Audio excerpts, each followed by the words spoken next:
Hi everyone, I'm Shashi Raj Singh और आज का ये जो ब्लॉग है वो बेसिकली काफ़ी इम्पॉर्टेंट है। आपको पता है कि मैं यमुना एक्सप्रेसवे के बैक टू बैक नए नए अपडेट्स अपने एपिसोड में बेसिकली कवर करूँगा, जिसमें मल्टीपल कनेक्टिविटी, मल्टीपल जो चीज़ें ऐड ऑन होती जा रही है यमुना एक्सप्रेसवे की लोकेशन में।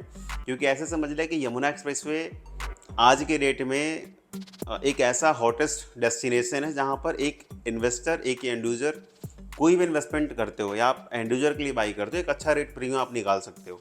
सो हम उसी यमुना एक्सप्रेसवे की बात करेंगे, उसी यमुना एक्सप्रेसवे के ऐसे ऑप्शंस की बात करेंगे जिसको हम यमुना एक्सप्रेसवे का ऑर्नामेंटल कहते हैं, जिसको यमुना एक्सप्रेसवे का हम लाइफलाइन कहते हैं, और वो है जेवर एयरपोर्ट। सो इस एपिसोड में वी विल फोकस ओनली कि जेवर एयरपोर्ट के अपडेट्स क्या हैं और जेवर एयरपोर्ट के स्टार्ट होने के साथ साथ में क्या क्या एप्रिसिएशन उस सेक्टर्स में मिलने वाला है, जहाँ पर एक इन्वेस्टर, एक एंड यूजर को एक अच्छा प्रीमियम अगले 4 से 5 महीने में यमुना एक्सप्रेसवे की प्रॉपर्टी इन्वेस्टमेंट करने के बाद मिल सकता है। So without any further delay, let's start the video.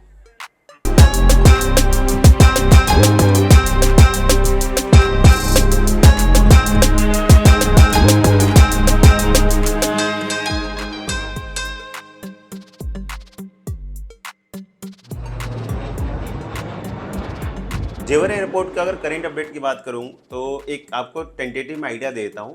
ये जेवर एयरपोर्ट पूरे वर्ल्ड का 3rd लार्जेस्ट एयरपोर्ट है और पूरे इंडिया के देखेंगे तो सबसे बड़ा एयरपोर्ट जेवर एयरपोर्ट होने वाला है।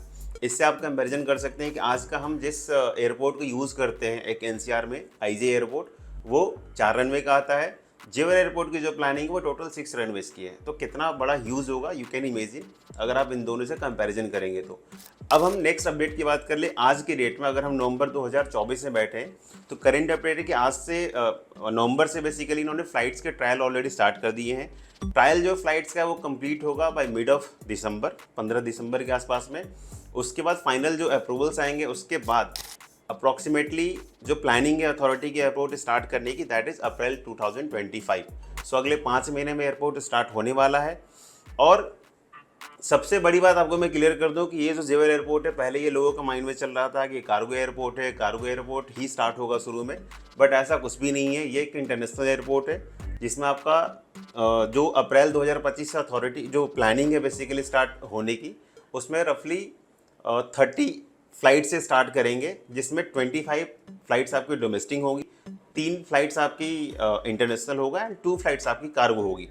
सो एक बहुत ही कह सकते हैं मेन पॉइंट्स हैं जो बहुत सारे लोगों को ऑलमोस्ट क्लियर हो जाएगा कि ये एयरपोर्ट आपका कार्गो नहीं है। कार्गो के साथ साथ मल्टीपल चीज़ें एक साथ ही अप्रैल 2025 में इसमें स्टार्ट हो जाएंगी। अगर हम जेवर एयरपोर्ट की इम्पैक्ट की बात करेंगे तो यू कैन इमेजिन कि जब जेवर एयरपोर्ट की कंस्ट्रक्शन ग्राउंड पर स्टार्ट नहीं हुई थी, उस टाइम पे रफली 2500 से 3000 रुपये पर स्क्वायर फीट का प्राइस था। स्टार्ट होने से और ऑलमोस्ट कंप्लीशन के आसपास में प्राइस लगभग डबल के आसपास में कन्वर्ट हो चुका है। मतलब जो 3000 की प्राइस था वो 7,500-8,000 में ऑलमोस्ट आज की रेट में कन्वर्ट हो चुका है। अब अगले हम 4 से 5 महीने की बात कर ले तो जितने भी ऑप्शंस आ रहे हैं उनकी भी, अगर आप हाई राइज में जा रहे हो, रफली 8,000 के आसपास का रेट होगा। ऑपरेशनल होते होते अगर उस टाइम पे कोई प्रोडक्ट लॉन्च होता है तो ये मेरी एनालिसिस कहती है कि शायद वो 10,000 प्लस में कन्वर्ट हो चुका होगा, क्योंकि ऑपरेशनल होने से पहले पहले इतनी सारे इन्वेस्टमेंट आ चुकी होंगी यमुना एक्सप्रेसवे पर जिसको आप इमेजिन नहीं कर सकते। अगर आप मेरे से आज की डेट में ऑप्शंस पूछेंगे कि चलो एयरपोर्ट स्टार्ट हो रहा है, आप किस ऑप्शन में हम इन्वेस्टमेंट कर सकते हैं, सो आई विल सजेस्ट कि मैं यमुना पर 2016 से ऑलरेडी काम कर रहा हूँ। तो अप्रॉक्सीमेटली 8 साढ़े 8 साल का एक अच्छा खासा टेन्योर रहा है यमुना एक्सप्रेसवे की प्रॉपर्टी में डील करने का। सो आज के रेट में ऑप्शंस देखेंगे तो मेरे पास अपार्टमेंट्स का भी आ रहा है, इसके बाद आपका प्लॉटेड डेवलपमेंट का भी आ रहा है, स्टूडियो अपार्टमेंट्स के भी आ रहे हैं। तो I can suggest as per your budgets, आपका माइंडसेट क्या है। आप 4 साल की लॉक इन रखना चाहते हैं, आप ये चाहते हैं कि अगले 2 साल में मुझे बेसिकली सेल करके मैं निकल लूँ, अकॉर्डिंगली आई कैन सजेस्ट कि कौन सा ऑप्शन बेस्ट है। बट आज की रेट में करेंट अगर प्री लॉन्च के स्टेज में देखेंगे तो आपके पास प्लॉट के भी ऑप्शन है, आपके पास हाई राइज अपार्टमेंट भी है, आपके पास स्टूडियो अपार्टमेंट भी है। According to budget, according to finance, you can decide कौन सा ऑप्शन आपके लिए सूट करता है। सो आप मुझे कनेक्ट कर सकते हैं। आई विल सजेस्ट यू कि which option is better as investment, क्योंकि अगले 4 से 5 महीने में प्राइस जो आप आज की रेट में इन्वेस्टमेंट कर रहे हो उसमें कहीं ना कहीं 25-30% का इमीडिएट आपको हाइक और एप्रिसिएशन मिल सकता है in next 3 to 4 months only. So I think it's enough for the day. See you next blog. Thanks for watching.